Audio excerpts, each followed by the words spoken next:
یہ کہانی کسی عام سفر کی نہیں ہے۔ یہ کہانی ہے تاریخ کے اس سب سے بڑے سفر کی جس نے رہتی دنیا تک کے لیے حق اور باطل کی لکیر کھینچ دی۔ ایک ایسا سفر جس کا آغاز مدینہ کی گلیوں سے ہوا اور جس کا اختتام کربلا کی تپتی ہوئی ریت پر ہوا۔ آج سے 1400 سال پہلے سن 60 ہجری میں مکہ اور مدینہ کے تپتے ہوئے صحراؤں کے بیچ ایک ایسا کاروان روانہ ہوا تھا جس کے مسافروں میں بوڑھے بھی تھے، جوان بھی، پردہ دار خواتین بھی اور 6 ماہ کے معصوم بچے بھی۔ یہ کاروان حسینی تھا۔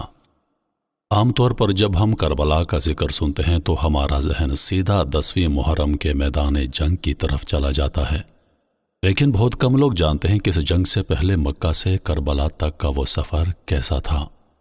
وہ کون سی منزلیں تھیں جہاں یہ کاروان رکا، راستے میں انہیں کون سے لوگ ملے، ان تپتے ہوئے صحراؤں میں امام حسین علیہ السلام نے اپنے ساتھیوں سے کیا باتیں کی، اور وہ کون سے مقامات تھے جہاں تاریخ کے سب سے بڑے فیصلے کیے جا رہے تھے۔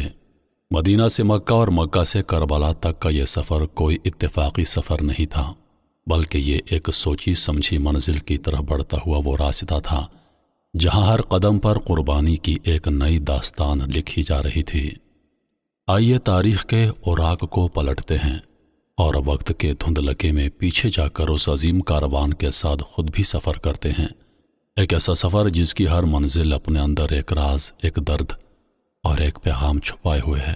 یہ ہے کاروان حسینی کا منزل بمنزل سفر۔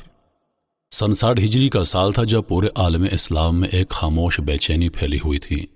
دمشق سے ایک ایسی خبر آئی جس نے ہر خاص و عام کو ہلا کر رکھ دیا۔ حضرت امیر معاویہ کی وفات کے بعد ان کے بیٹے یزید نے تخت سنبھال لیا تھا۔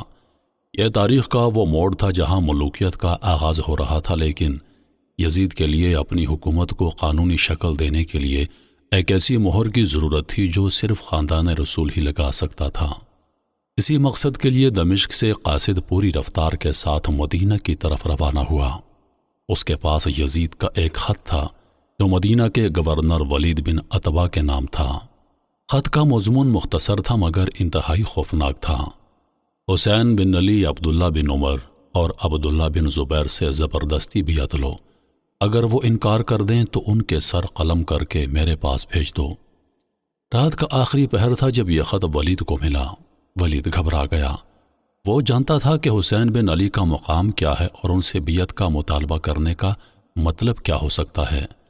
اس نے مشورے کے لیے مروان بن حکم کو بلوایا جو بنو امیہ کا ایک چالاک اور سخت گیر انسان تھا۔